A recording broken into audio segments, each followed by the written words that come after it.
jalan ini kemarin kan banyak yang rusak parah di Kabupaten Blora, bahkan ternyata nggak cukup bagus kesempatan Mas Arief menurut saya sama Mbak Eti ini. Karena apa? Karena beliau berdua ini kan kemudian mendapatkan masa kerja hanya 3 tahun, Mbak Bambang, gitu kan.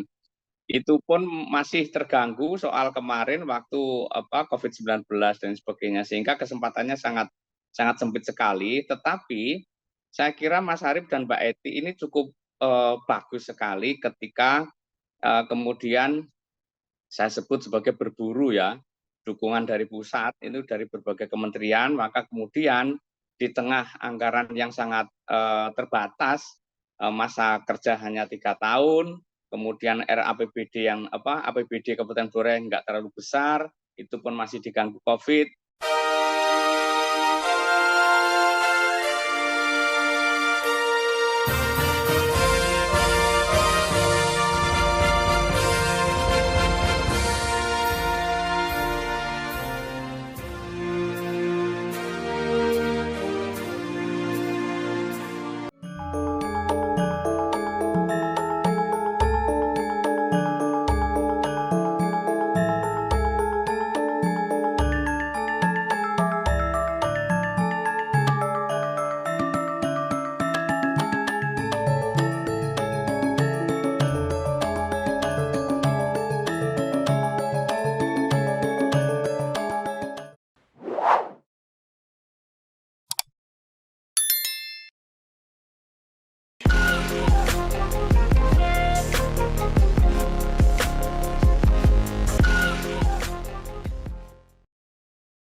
Assalamualaikum warahmatullahi wabarakatuh.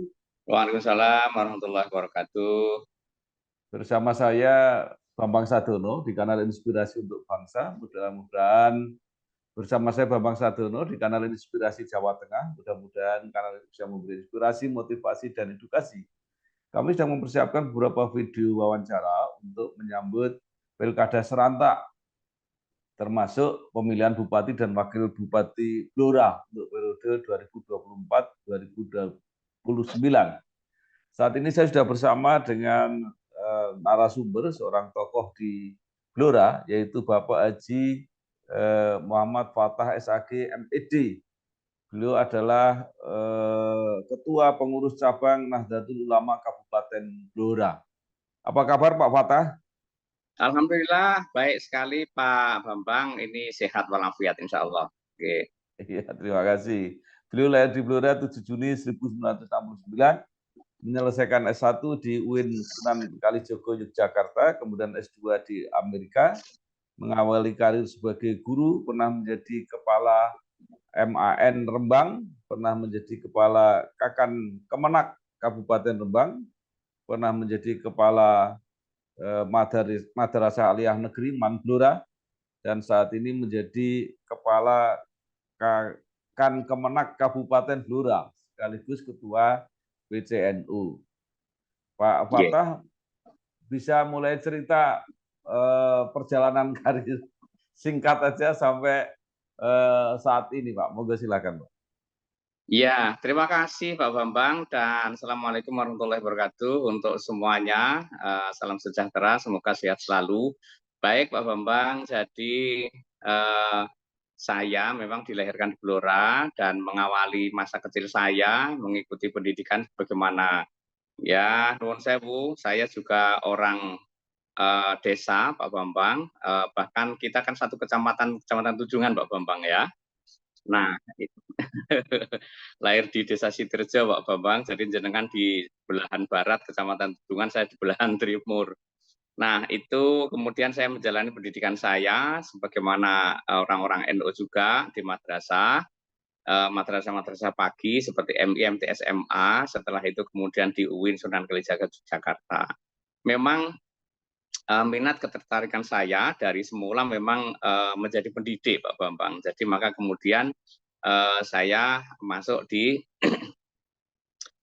pengangkatan guru Kementerian Agama waktu itu, sehingga saya memang punya pengalaman cukup panjang menjadi guru, maka akhirnya kemudian karir saya ternyata meningkat menjadi kepala madrasah di saya pernah pertama menjadi kepala madrasah Sanawiyah Negeri di Wirosari, kemudian Man Rembang, kemudian Man Blora, baru kemudian masuk kantor Pak Bambang. Artinya masuk kantor Kementerian Agama Kabupaten Blora sebagai Kasubag TU selama 3 tahun, kemudian menjadi kepala kantor Kementerian Agama Kabupaten Rembang 2 tahun, dan 2023 awal kemarin dikembalikan menjadi kepala kantor Kementerian Agama Kabupaten Blora sampai saat ini. Nah itulah, dan ternyata juga diberikan mandat oleh masyarakat NU se-Kabupaten Blora untuk menjadi Ketua PCNU Kabupaten Blora sampai saat ini. Begitu Pak Bambang.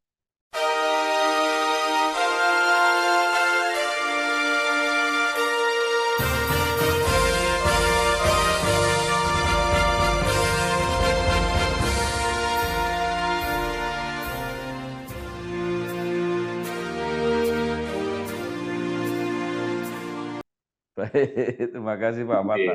Nah, sekarang semua daerah, termasuk Blora, sedang mempersiapkan pilkada. Artinya untuk menyongsong pimpinan bupati dan wakil bupati yang baru, walaupun bisa juga itu stok lama misalnya. Nah, menurut Pak Mata sebagai tokoh di Blora, masyarakat Blora itu menginginkan pemimpin yang ideal seperti apa? Baik, saya kira pemimpin yang ideal di Blora itu tentu yang sangat memahami masyarakat Blora. Masyarakat Blora itu tentu sebagian besar masih agraris, karena industrialisasi juga belum banyak di Kabupaten Blora. Meskipun luas lahan di Kabupaten Blora untuk pertanian itu juga hanya sekitar kurang dari separuh, karena separuh dari seluruh bumi Blora itu kan perhutanan, perhutanan untuk area hutan, sedangkan separuhnya untuk pemukiman, untuk lahan pertanian dan lain sebagainya. Nah, di sini tentu perlu dipahami bahwa apa yang paling diinginkan adalah diantaranya yang benar-benar memahami kebutuhan Kabupaten Blora. Sebenarnya masyarakat Blora itu kan tidak terlalu menuntut ya, tetapi karena masyarakat Kabupaten Blora itu masih kebanyakan agraris, tentu saja adalah menuntut adanya layanan-layanan yang kasat mata ya, misalnya seperti jalan-jalan yang bagus, kemudian sumber-sumber air yang bisa mencukupi kebutuhan masyarakat, baik untuk sehari-hari maupun untuk pertanian. Saya kira masih berkutat di situ-situ sebenarnya. Tentu lebih jauh nanti syukur-syukur bisa investasi lebih luas, mengangkat serapan tenaga kerja itu akan lebih baik lagi. Jadi masyarakat Blora masih di soal infrastruktur yang kasat mata itu kalau diperbaiki itu masyarakat Blora sudah senang sekali Pak Bambang, saya kira. Iya, iya baik. Menurut pengamatan Pak Fatah ya sebagai tokoh masyarakat di Blora, siapa saja nama-nama yang sudah muncul? Dan ini petahana kan baik bupati maupun wakil bupati kan masih punya kesempatan untuk calon kembali. Mempunyai kesempatan.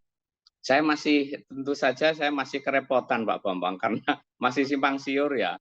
Bahkan petahana sendiri ketika ditanya nanti nyalon apa enggak Mas Arief misalnya atau Mbak Eti itu, udah ini masih kerja dulu masih banyak yang harus diselesaikan.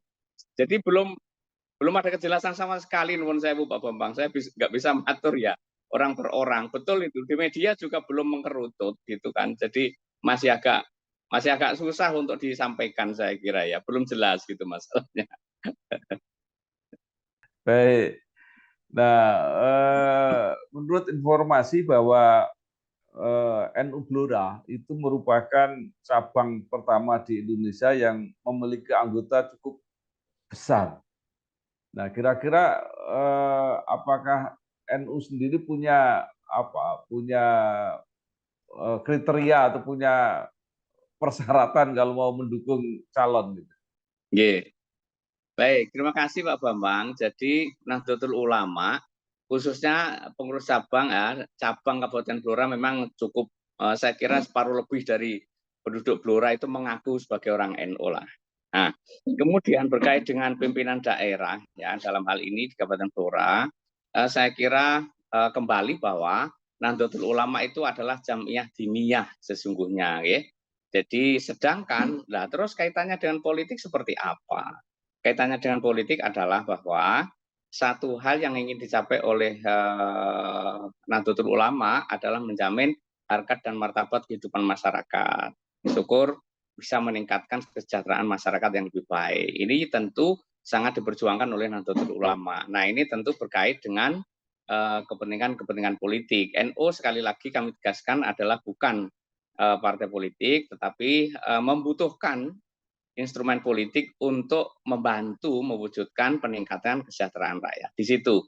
Maka kemudian berkait dengan ke depan misalnya, terus mau milih siapa misalnya, tentu kita akan main di kriteria. Kriterianya seperti yang saya sampaikan tadi Pak Bambang, kira-kira yang kita nilai, kita anggap dengan instrumen dan kriteria yang ada sesuai yang dibutuhkan oleh NU, yaitu ya benar-benar memahami keinginan masyarakat Blora dan bisa meningkatkan kesejahteraan dan kebahagiaan masyarakat Blora, itulah tentu yang akan kita pilih. Itu kriterianya saya kira di situ Pak Bambang.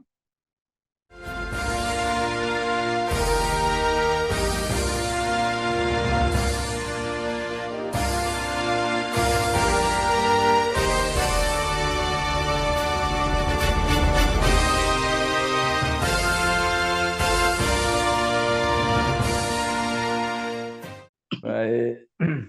Nah, sekarang apa yang sudah dilakukan para pemimpin terdahulu atau paling tidak petahana yang sekarang masih menjabat? Hal-hal baik yang menurut Pak Fatah layak untuk diteruskan mendatang. Baik, jadi ngaten Pak Bambang ya. Kalau misalnya kita lihat petahana ya, dulu ketika bupatinya Pak Koko itu saya kira cukup bagus dalam hal bangun-bangun gedung. Ya, gedung-gedung pemerintah kabupaten itu saya kira lebih bagus Pak Bambang dibanding Purwodadi, dibanding Rembang, bahkan Bojonegoro aja ada beberapa yang menyampaikan kok gedung-gedungnya Blora nggak kalah gitu. Tuh Pak Koko dulu itu bagus betul saya kira. Gedung-gedung dinas-dinas itu bagus-bagus sehingga layanan juga membantu menjadi lebih baik. Sedangkan Mas Arief ini kemudian ternyata saatnya untuk bangun jalan ya. Jalan ini kemarin kan banyak yang rusak parah di Kabupaten Blora, bahkan ternyata nggak cukup bagus kesempatan Mas Arief menurut saya sama Mbak Eti ini. Karena apa? Karena beliau berdua ini kan kemudian mendapatkan masa kerja hanya 3 tahun, Pak Bambang, gitu kan. Itu pun masih terganggu soal kemarin waktu COVID-19 dan sebagainya, sehingga kesempatannya sangat sangat sempit sekali. Tetapi saya kira Mas Arief dan Mbak Eti ini cukup bagus sekali ketika kemudian saya sebut sebagai berburu ya, dukungan dari pusat itu dari berbagai kementerian, maka kemudian di tengah anggaran yang sangat terbatas, masa kerja hanya 3 tahun, kemudian RAPBD APBD Kabupaten Blora yang nggak terlalu besar, itu pun masih diganggu COVID, bisa membangun jalan-jalan ternyata banyak sekali yang mendapatkan dari PUPR, dari pekerjaan umum dan lain sebagainya, dari kementerian yang lain itu cukup banyak. Nah, meskipun tentu itu juga masih kurang Pak Bambang, dibanding dengan kebutuhan real di tengah masyarakat, infrastruktur masih banyak yang harus dilanjutkan. Saya kira itu Pak Bambang ya. Baik, dengan berbagai hal yang sudah dicapai itu, kalau dilihat dari perekonomian, Pak ya, Nggih. potensi-potensi apa di Blora itu yang sebenarnya masih bisa digali dan dikembangkan? Tentu ada beberapa hal, misalnya potensi perekonomian diantaranya Blora itu kan juga mempunyai hak bagian hasil dari pertambangan minyak dan gas ya. Saya kira ini perlu dikejar lagi, maksud saya adalah lobby-lobby tingkat tinggi, pemerintah kabupaten ke pusat, itu supaya pembagian hasil itu bisa lebih signifikan lah untuk menambah nanti penerimaan daerah Kabupaten Blora, sehingga akan juga sangat bermanfaat untuk kesejahteraan masyarakat. Itu dari kan kita punya minyak dan gas ya, tergantung nanti menghitungnya kayak apa. Kemudian potensi selanjutnya saya kira pertanian masih perlu bisa ditingkatkan, tentu saja berbagai kebijakan dinas dan dari pusat ini juga harus masih benar-benar diupayakan sehingga nanti bisa memacu, karena sampai saat ini kelangkaan pupuk segala macam, kemudian tata niaga pasca panen juga masih belum bisa menjamin.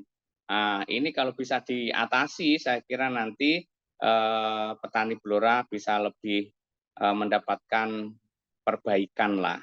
Kemudian selanjutnya Blora ini saya kira masih sangat membutuhkan, bahkan bila dibanding Purwodadi, Grobogan, dibanding dengan Rembang, itu kan penanaman investasi ke Blora kan masih sepi Pak Bambang menurut saya. Jadi tentu pimpinan daerah ke depan dituntut keterampilannya seperti apa supaya investasi masuk Blora juga. Dari segi pertambangan, kemudian dari segi industri, saya kira masih sangat dibutuhkan.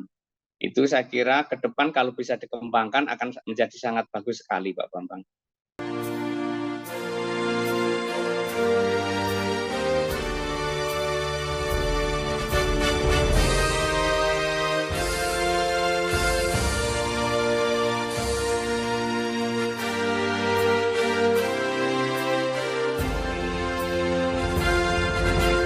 Iya, baik.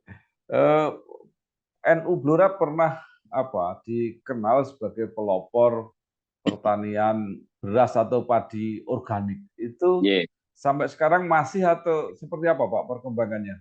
Iya, baik Pak Bambang. Jadi menurut saya cukup bagus ya sebenarnya pertanian organik di Kabupaten Blora, karena yaitu tadi kami memang mendidik dan mengarahkan bahkan mendampingi para petani supaya membangun kemandiriannya dengan cara mengingat bahwa di Kabupaten Blora itu populasi sapi kan termasuk terbesar ya dari seprovinsi Jawa Tengah. Nah, itu dari kohenya saja, kotoran hewannya saja, itu jumlahnya menjadi sangat besar dan sangat bermanfaat. Hanya selama ini kan masih tanpa dikelola. Jadi kohe itu hanya dilempar-lempar saja ibaratnya ke sawah, ke ladang. Nah, Lembaga Pengembangan Pertanian PCNU Blora melangkah sampai di masyarakat, kita sudah mencapai di 15 MVC atau kecamatan itu mendidik, kemudian mempraktekkan, kemudian mendampingi sampai di lahan. Saya kira sudah cukup bagus pemanfaatan kohe itu dan sumber-sumber alam di sekitar untuk membantu petani supaya tidak 100% hanya mengandalkan suplai ketersediaan pupuk yang makin langka dan makin mahal. Itu Pak Bambang. Itu yang pertama. Yang kedua, hasil panen dari organik itu kan sangat menjanjikan. Bahkan kemarin beras organik itu laku sampai di tingkat 16.000. Karena kemarin kan agak mahal ya. Ada peningkatan harga itu dipengaruhi oleh anomali cuaca dan sebagainya. Nah, sampai detik terakhir ini Pak Bambang, kita masih ada di sekitar 5 atau 6 kecamatan yang masih demplot ini, dipengaruhi terutama adanya anomali cuaca Pak Bambang. Jadi kemarin ini bahkan Blora ini beberapa kecamatan itu tidak semuanya bisa tanam padi MT pertama ini Pak Bambang, karena bahkan di lahan-lahan yang biasanya sangat cepat mendapatkan suplai air, karena memang mayoritas Blora itu sawahnya kan tak ada hujan ya. Kemarin biasanya tradisinya itu kan air itu datang di akhir Oktober, November itu sudah tanam padi. Nah, kemarin ini akhir Januari di lahan-lahan yang biasanya mudah dibanyoni istilahnya itu akhir Januari itu masih banyak yang baru tanam padi Pak Bambang. Sehingga demplot itu berpengaruh besar demplot kita di lahan pertanian. Jadi kita tinggal di beberapa kecamatan, yang lain itu sudah sangat kesulitan karena MT-nya anomali kemarin Pak Bambang itu. Jadi sesungguhnya kita masih berjalan dengan baik. Seperti itu Pak Bambang. Baik, padi organik potensinya bagus, harganya bagus. Saya mau tanya itu apa itu melakukan edukasi dan sebagainya. Itu tenaga ahlinya dari mana, Pak? Kebetulan kita punya tenaga ahli yang satu orang ahli di pertanian, kemudian mendidik beberapa kader kita. Alhamdulillah kita punya sekitar ya setidaknya ada 5 sampai 7 orang. Bahkan ini masih didominasi oleh generasi muda. Ini saya sangat optimis. Jadi Lembaga Pengembangan Pertanian Enoblora ini mempunyai tim yang sudah cukup handal, itu bisa mendidik, mempraktekkan, mendampingi. Ini ada sekitar 5 sampai 7 orang, Pak Bambang. Mereka inilah yang selalu saya minta kerja keras untuk turun langsung sampai di tingkat MBC, maksudnya di NO tingkat kecamatan, sampai di ranting-ranting, di demplot-demplot yang ada. Seperti itu Pak gambaran kita di Kabupaten Blora, Pak.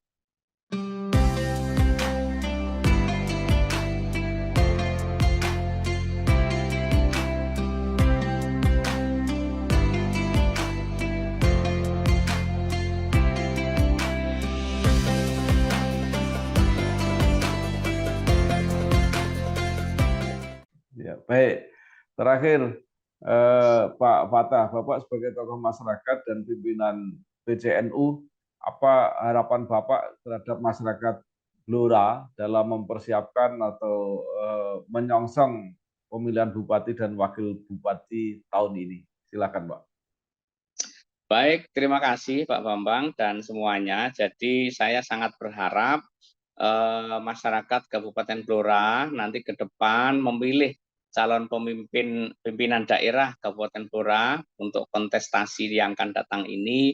Saya sangat berharap supaya memilih dengan benar-benar jernih, karena sampai saat ini belum jelas ya siapa-siapanya. Yang penting adalah supaya dipertimbangkan betul calon pimpinan yang sekiranya nanti bisa benar-benar memikirkan kesejahteraan masyarakat Blora. Dalam artian secara real, apa yang menjadi visi misinya, apa yang akan dikembangkan, itu nanti kira-kira sesuai dengan yang dikehendaki masyarakat Blora atau tidak.